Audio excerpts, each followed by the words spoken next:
8.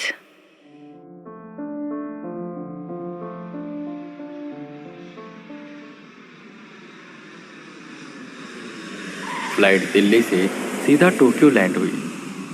वेदा पहुंच गए टोक्यो उन दो जापानीज लोगों के साथ, जिनका पूरा नाम तो वेदा को नहीं पता था, पर प्रेसिडेंट ने बताया था कि एक का नाम आओतो जी है और दूसरे का हारुकी जी।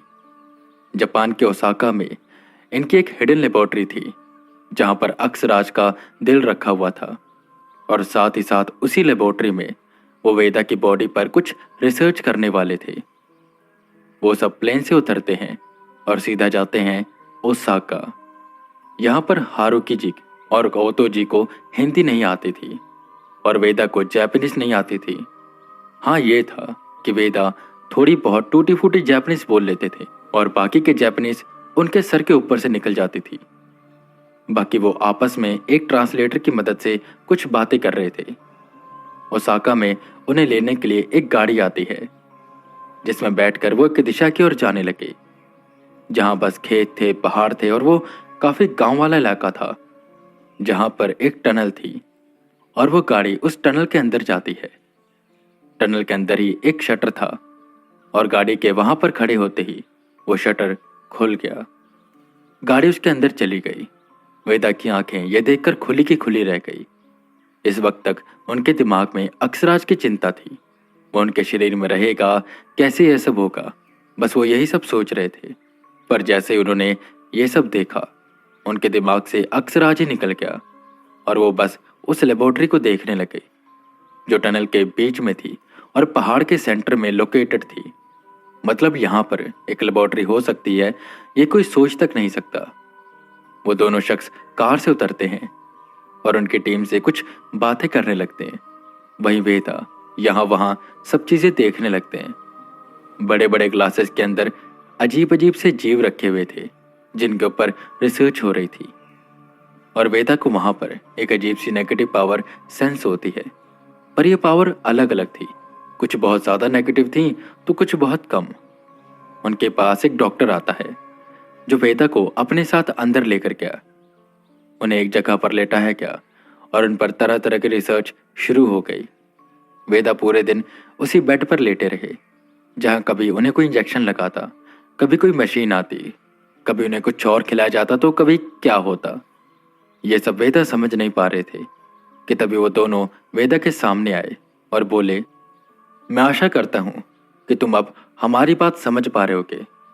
ये सुन वेदा एकदम से हैरान हो गए। वो खड़े होते हुए बोले, आप सबने हिंदी कब सीखी, और वो भी इतनी अच्छी?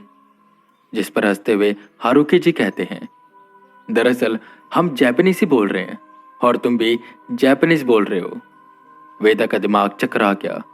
उन्हें पता था जापान टेक्नोलॉजी में बहुत आगे है, पर इतना आगे है वो जानते नहीं थे। वो अपनी बात को आगे बढ़ाते हैं, ये कोई मशीन नहीं है, बल्कि अक्सराज की वजह से हुआ ये सब। हमने रिसर्च की और उसे बातें की, जिससे हमने उसे कहा कि वो कुछ ऐसा करे, तुम जापानीज को हिंदी की तरह सुनो और उसका हिंदी में जवाब दो, पर वो जापानीज की तरह बाहर आए, क्योंकि अक्सराज हर भाषा समझ सकता है। वेदा सुनकर एकदम से सुन्न रह गए। मतलब मेरे अंदर एक इनबिल्ड ट्रांसलेटर लग चुका है, ये तो सब कुछ कर सकता है। खैर, जो भी है सही है, कम से कम अब मैं यहाँ के लोगों से बात तो कर पाऊंगा। वो मन ही मन सोच रहे थे कि उन दो जापानीज आदमियों ने वेदा को साथ में चलने को कहा। वो सब एक बड़ी सी स्क्रीन के सामने आकर रुके, जिस पर जापान का नक्शा बना हुआ था और उसके काफी इलाकों में रेड रेड डॉट्स लगे हुए थे। एजेंट वी, ये जो तुम रेड डॉट्स देख रहे हो, यहाँ पर हमें वो एशियंट क्रिएचर मिले हैं, और हैरानी की बात यह है, जहाँ पर ये क्रिएचर मिले हैं वहीं पर सबसे ज्यादा योकाई पाए जाते हैं, जो कि उनकी रखवाली करते हैं। और हम इन योकाई को पकड़ पकड़ कर इनसे पूछते हैं कि ये क्रिएचर्स कहाँ पर हैं। लास्ट टाइम हमें एक योकाई मिला था जिसका नाम है कोहाडा ओहिची, और उसने हमें बताया कि यहाँ पर कई ऐसी जगहें हैं जो दूसरी दुनिया से जुड़ी हुई हैं, जिसमें कई बार गलती से इंसान चला जाता है और कई बार उस दुनिया का कोई जीव इस दुनिया में आ जाता है। जीव मतलब योकाई। और ऐसी दुनिया में काफ़ी अलग अलग तरह के योकाई पाए जाते हैं, जिनकी मदद से हम और भी क्रिएचर्स को ढूंढ सकते हैं। और हो सकता है कि हमें ब्लैक सोल्जर से भी कोई ज़्यादा ताकतवर क्रिएचर मिल जाए। वेदा उनकी सारी बातें सुन रहे थे। वो समझ रहे थे ये उन्हें उस दुनिया में भेजना चाहते हैं ताकि वो अक्षराज की मदद से उन योकाई को पकड़कर यहाँ पर ला सके और वो उनसे ऐसे क्रिएचर तक पहुंच जाएं। तुम अच्छे से रेस्ट कर लो। यहीं बगल में एक कॉन्सेन है। जापान को देखो, जापानीज कल्चर को देखो और एंजॉय करो। तुम्हारे रूम में हम सुबह फाइल रखवा देंगे जिसमें तुम्हारे मिशन की डिटेल लिखी होगी।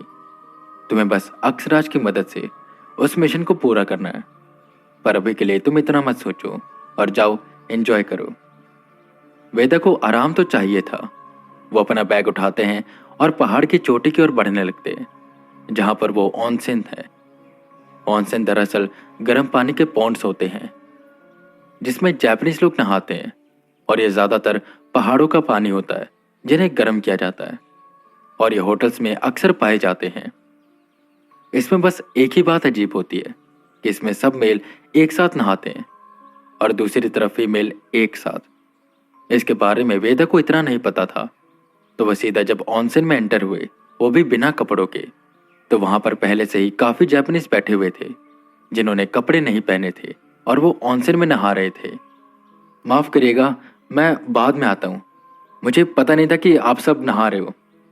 जिस पर हंसते हुए एक शख्स कहता है, अरे वाह, जापानीज तो ऐसे ही बोलते हो जैसे जन्म ही तुम्हारा जापान में हुआ है और तुम्हें यह नहीं पता कि ऑनसेन में सब साथ में नहाते हैं। देखने में तो ऐसा लग रहा है कि भारत के हो, वहाँ के लोग ही इतने स्मार्ट होते हैं। खैर, ये ऑनसेन है, यहाँ पर साथ में नहाया जाता है। तुम भी आ जाओ, शर्माओ मत। अगर तुम्हें शर्म आती है तो बगल में ही एक और ऑनसेन है जहाँ पर मेल और फीमेल साथ में नहाती हैं, पर शर्म की वजह से वहाँ पर ज़्यादा कोई जाता नहीं है, तो तुम जाकर वहीं पर नहा लो। और अगर तुम्हारी किस्मत अच्छी हुई तो शायद वहाँ पर कोई जवान सुंदर लड़की आ जाए। और वह सब जापानीज हंसने लगे।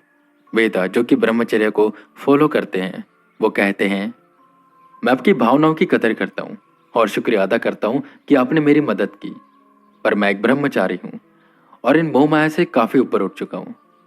मेरे जीवन का मकसद ये सब नहीं है। वेदा ये सब अपने बारे में बता ही रहे थे कि उन जापानियों ने वेदा को पकड़ा और पानी में खींचा जिससे वो पानी के अंदर घुसे। वो गर्म पानी था जिससे उनकी सारी थकावट एकदम से उतर गई और उन्हें बहुत रिलैक्स फील हुआ। वो वहीं पर आराम से नहाते हैं और फिर सोने की तैयारी करने लगते हैं। जापान में लोग ज्यादातर नीचे ही सोते हैं, तो वेदा का बिस्तर भी नीचे बिछा हुआ था जिस पर वो आराम से लेट गए और सोचने लगे कि ना जाने उन्हें कैसा मिशन दिया जाएगा।